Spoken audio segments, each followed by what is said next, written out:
Hello students. I hope कि आप लोग निर्माण क्लासेस को एंजॉय कर रहे होंगे और काफ़ी सारी नई बातें आप लोगों को पता चल रही होंगी। तो जैसा कि हम जानते हैं आज सिविल सेवा दिवस है 21 अप्रैल। तो मन में एक विचार आया कि आखिर क्यों सिविल सेवा दिवस मनाया जाता है और यही विचार लेके एक वीडियो इस के रिगार्डिंग आप लोगों के लिए लेके आ रहा हूँ। आई होप कि ये वीडियो आप लोगों के लिए बहुत ज़्यादा इम्पोर्टेंट होने वाला है, क्योंकि इसमें बहुत ज़्यादा एग्ज़ाम के दृष्टिकोण से सवाल आप लोगों के लिए निकल के आने वाले हैं। तो स्टार्ट करने से पहले एक बार फिर से रिक्वेस्ट करूँगा कि इस वीडियो में जितने भी फैक्ट्स हैं वो आप अपने पास अपने नोट्स में उतार के भविष्य में अपनी प्रिपरेशन के लिए संभाल के रखेंगे। तो चलिए पहले सिविल सेवा दिवस के क्या क्या इम्पोर्टेंट फैक्ट्स हैं इसको मैं बताता हूँ, फिर कुछ महत्वपूर्ण चर्चा करेंगे। सिविल सेवा दिवस या लोक सेवा दिवस 21 अप्रैल को मनाया जाता है।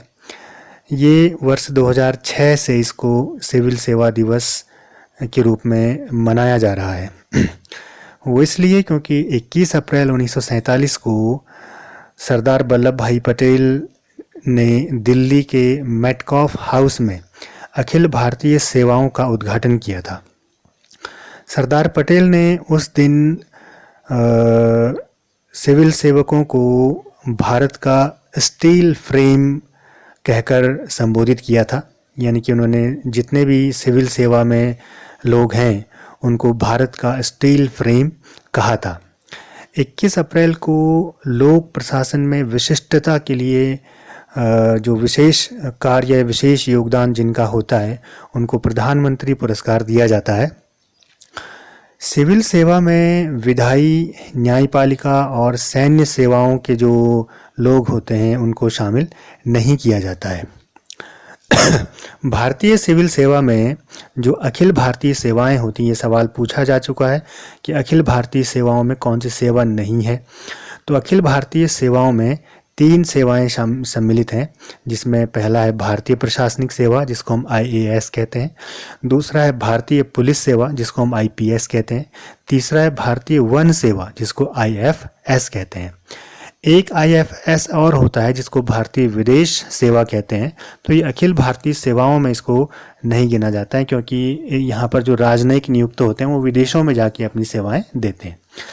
इसके अलावा केंद्रीय सेवाएं ग्रुप A की और केंद्रीय सेवाएं ग्रुप B के अंतर्गत बहुत सारी सेवाएं अखिल भारतीय सेवाओं के अंतर्गत सम्मिलित हैं सिविल सेवा के अंतर्गत। ठीक है, थोड़ा सा कॉन्स्टिट्यूशनल प्रोविजंस में हम इसकी चर्चा करें तो भारतीय संविधान के भाग 14 जिसमें कि आर्टिकल 308 से आर्टिकल 323 तक है, तो भाग 14 में अनुच्छेद 312 के अंतर्गत अखिल भारतीय सेवाओं के सृजन करने का प्रावधान किया है। यानी कि अखिल भारतीय सेवाएं कौन से आर्टिकल से बनाई जाती हैं, जिन सेवाओं की बात अभी हमने ऊपर की IAS, IPS, IFS, ऐसे मेडिकल टर्म में होते हैं, जैसे इंजीनियरिंग के टर्म्स में होते हैं अखिल भारतीय इंजीनियरिंग सेवा, अखिल भारतीय चिकित्सा सेवाएं, इस तरह से।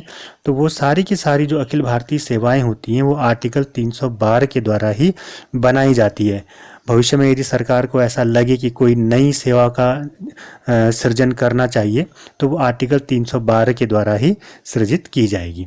अब आर्टिकल 312 की अगर हम बात करें तो आर्टिकल 312 का पार्ट 1 राज्यसभा को अखिल भारतीय सेवाओं के सृजन का अधिकार देता है।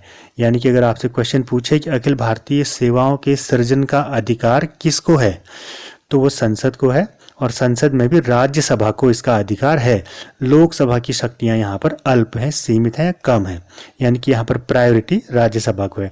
जैसे हमको मालूम है कि बहुत सारे मामलों में लोकसभा को अधिक शक्तियां दी गई हैं, तो अखिल भारतीय सेवाओं के सृजन के संबंध में राज्यसभा को ज़्यादा शक्ति प्राप्त है। आर्टिकल 312(1) से राज्यसभा ऐसा कर सकती है।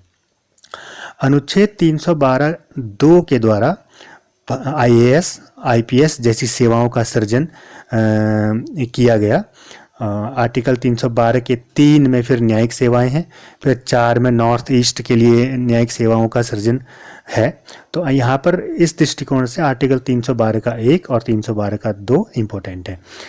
एक और बात हम यहाँ पर आपको बताना चाहेंगे कि संविधान के भाग 14 में आर्टिकल 315 लोक सेवा आयोग की बात करता है और आर्टिकल 323 राज्य लोक सेवा आयोग की बात करता है। हमको मालूम है कि एक तो यूपीएससी है हमारे पास जो केंद्रीय स्तर पर केंद्रीय लोक सेवा आयोग है, बाकी हर राज्य के अपने अपने लोक सेवा आयोग होते हैं और 2 या 2 से अधिक राज्यों के संयुक्त लोक सेवा आयोग भी हो सकते हैं। तो कॉन्स्टिट्यूशन वाले पार्ट में आप लोग उसको थोड़ा सा देखिएगा। तो लोक सेवा आयोग जो आर्टिकल 315 के द्वारा बनाया गया है, इसको बनाने के लिए एक कमेटी बनी थी 1924 में जिसका नाम है ली आयोग। तो 1919 के अधिनियम के बाद 1924 में ली आयोग बनाया गया। इस ली आयोग की रिकमेंडेशन के बाद लोक सेवा आयोग यानी कि UPSC union public service commission की स्थापना 1 अक्टूबर 1926 को हुई।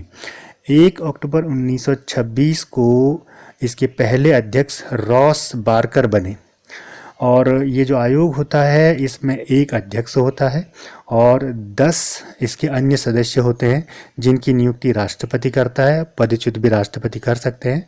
6 वर्ष का कार्यकाल या 65 साल की आयु पूर्ण होने तक ये लोग काम कर सकते हैं, इनकी कार्य अवधि है। तो रॉस बार्कर 1926 में इसके पहले अध्यक्ष बने।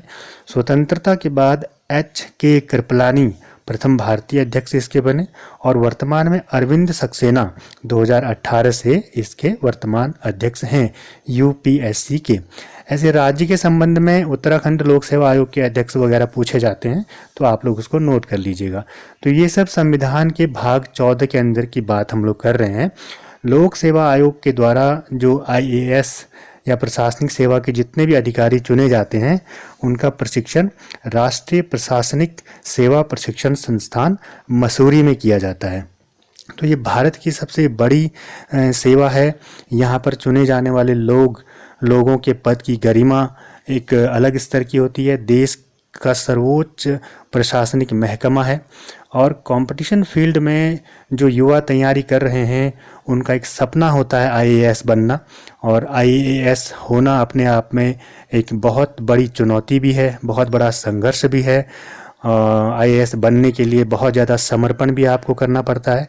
तो IAS जैसी गरिमा तक पहुंचना मेरे ख्याल से तैयारी कर रहे हर एक युवा का सपना होना चाहिए और वहां पर अपने आप को स्थापित करने के लिए प्रयास भी करना चाहिए।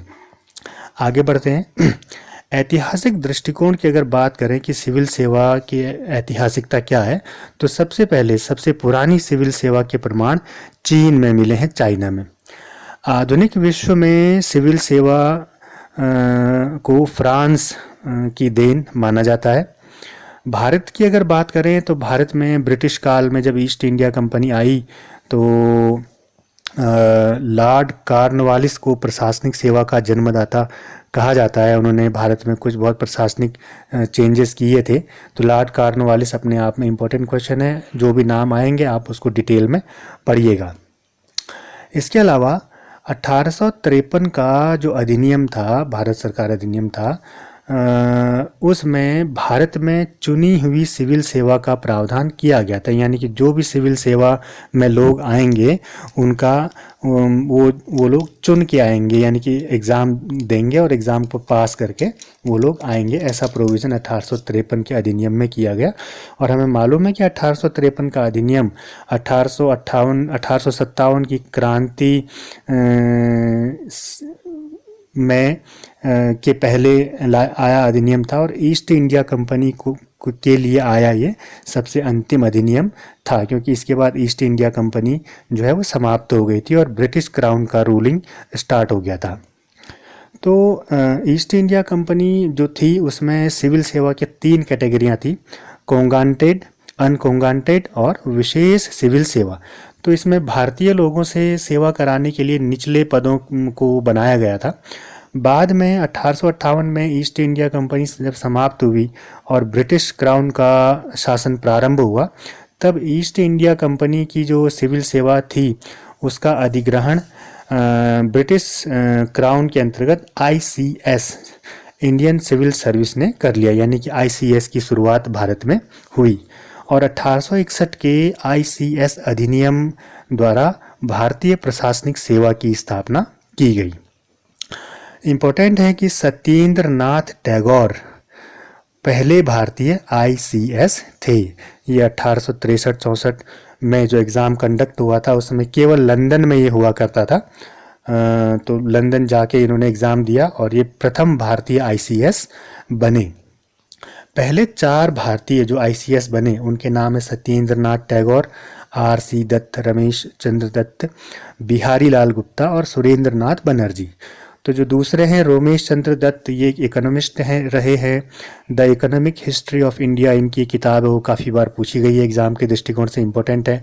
भारत में जो गुलामी हुई उसको आर्थिक आधार पर भारत गुलाम हुआ, इस प्रकार का विश्लेषण करने वाले दादा भाई नौरोजी एक महत्वपूर्ण व्यक्ति थे। उनके बाद आरसी दत्त, उसमें एक विशेष नाम भी आता है, महादेव गोविंद रानाडे का भी उसमें नाम आता है। तो आरसी दत्त एक इम्पोर्टेंट नाम है, इनको डिस्कवर करिएगा। सुरेंद्र नाथ बनर्जी की जो हम बात कर रहे हैं, सुरेंद्र नाथ बनर्जी का सिलेक्शन हुआ लेकिन उनको बाद में फिर अयोग्य घोषित कर दिया गया। तो सुरेंद्र नाथ बनर्जी जो हैं इनको राष्ट्रगुरु भी कहा जाता है। इनको इंडियन ग्लैडस्टोन या इंडियन एडमंड बर्क भी कहा जाता है। 1869 में इन्होंने एग्ज़ाम में पार्टिसिपेट किया, इनका सिलेक्शन भी हुआ, लेकिन इनके सही उम्र पर विवाद होने के कारण इनकी नियुक्ति पर रोक लगा दी गई। 1871 में इनके फेवर में डिसीजन आया और सिलहट में ये सहायक मजिस्ट्रेट के रूप में नियुक्त हुए। बाद में इन्हें नस्लीय भेदभाव के आरोप में बर्खास्त कर दिया गया, यानी कि इनके ऊपर नस्ली आधार पर भेदभाव करने का आरोप लगाया गया और इनको बर्खास्त कर दिया गया। और उसका विरोध इन्होंने किया, विरोध करने के लिए इंग्लैंड भी गए, लेकिन उसका इन्हें कोई फ़ायदा हुआ नहीं। तो सुरेंद्र नाथ बनर्जी एक ऐसे आईसीएस हैं जिनको इस पद से बर्खास्त किया गया। इन्होंने भारतीय राष्ट्रीय समिति, जो भारत की पहली राजनीतिक एक संस्था है या भारत का पहला राजनीतिक संगठन है, आनंद मोहन बोस के साथ मिलकर उसकी स्थापना की थी 1876 में। आगे बढ़ते हैं। सिविल सर्विसेज के दृष्टिकोण से एक इम्पोर्टेंट नाम आता है लॉर्ड लिटन का, क्योंकि उस समय सिविल सेवा में प्रतिभाग करने की आयु 21 वर्ष हुआ करती थी, कि जिसकी आयु 21 साल है वो उसमें 21 साल है वो उसमें पार्टिसिपेट कर सकता है। तो लॉर्ड लिटन एक भारत में वाइसरॉय बन के आए, 1886 से 80 तक ये रहे। लॉर्ड लिटन ने आईसीएस की आयु को 21 वर्ष से घटाकर 19 वर्ष कर दिया था।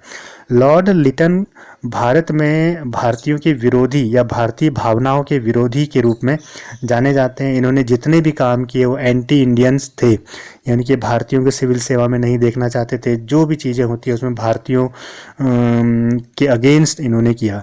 इनका नाम रॉबर्ट बुलेवियर लिटन पूरा नाम था। इन्होंने 1876 में जब बंगाल और लगभग मध्य भारत में बहुत भयानक एक महामारी फैली हुई थी, हज़ारों लाखों लोग उसमें, जैसे आजकल कोरोना की वजह से मर रहे हैं ऐसे ही पूरे देश में मर रहे थे, तो उस दौरान उनकी तरफ ध्यान देने के बजाय 1877 में इन्होंने पहला दिल्ली दरबार आयोजित किया महारानी विक्टोरिया की शान में, और महारानी विक्टोरिया को भारत की साम्राज्ञी घोषित किया। 1878 में इन्होंने वार्नाक्यूलर प्रेस एक्ट लाया, जिसको कि मुंह बंद करने वाला अधिनियम कहते हैं। भारतीय लोग समाचार पत्रों के माध्यम से स्वतंत्रता की चेतना का प्रसार करते थे, तो उसको इन्होंने बंद करने के लिए वार्नाक्यूलर प्रेस एक्ट 1878 में ये लेके आए।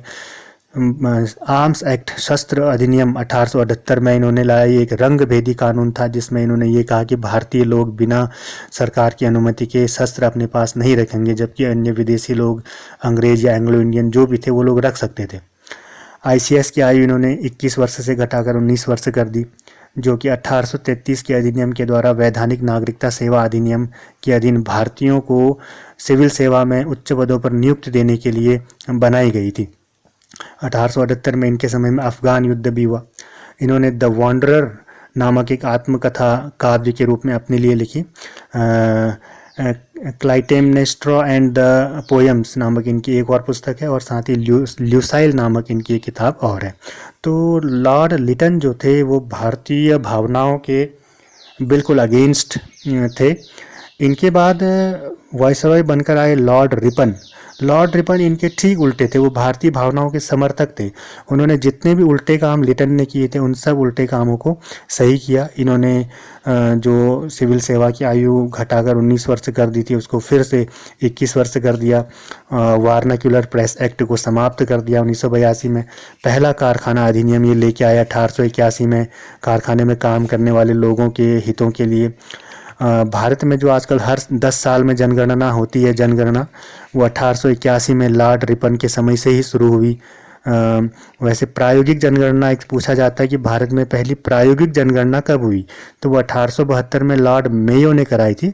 लेकिन जो दशकीय जनगणना की शुरुआत हुई थी जो आजकल भी चल रही है, वो 1881 में लॉर्ड रिपन के टाइम से स्टार्ट हुई थी। इन्होंने स्थानीय स्वशासन को लागू किया। जैसे आजकल हम नगर पंचायत और ग्राम पंचायतें देखते हैं ना, तो उसकी शुरुआत भी लॉर्ड रिपन ने कराई थी। 1883 में इन्होंने भारतीय न्यायाधीशों को यूरोपीय मुकदमे सुनने के संबंध में एक इल्बर्ट बिल को ये लेकर आए थे, जिसका विरोध अंग्रेजों ने किया कि भारतीय लोग हमारे मुकदमों को नहीं सुनेंगे। इसको श्वेत विद्रोह भी कहा जाता है। तो इल्बर्ट बिल का जब विरोध हुआ तो उसके बाद ये थोड़ा सा हताश हुए और इन्होंने अपनी सेवा से इस्तीफा दे दिया और 1884 में इनका कार्यकाल समाप्त हो गया। शिक्षा के संबंध में शिक्षा सुधार के लिए इन्होंने हंटर आयोग की भी स्थापना की थी। The lady with the lamp के नाम से जिनको जाना जाता है, फ्लोरेंस नाइटिंगेल, उन्होंने इनको भारत का समर्थक या भारतीय भावनाओं का समर्थक कहा। इनके कार्यकाल को भारत का स्वर्ण युग माना जाता है। तो ये लॉर्ड रिपन एक बहुत ही महत्वपूर्ण वायसरॉय रहे हैं, तो इनको थोड़ा सा आप लोग और डिटेल में पढ़ने की कोशिश करिएगा। इसके बाद फिर आते हैं 1919 के भारत सरकार अधिनियम के द्वारा ICS परीक्षा आयोजित करने की व्यवस्था की गई। यानी कि जब बहुत अधिक मात्रा में भारतीय लोग इसमें शामिल होने लगे और भारतीयों का रुझान इसकी ओर बढ़ने लगा, तो पहले ये परीक्षा केवल लंदन में आयोजित होती थी।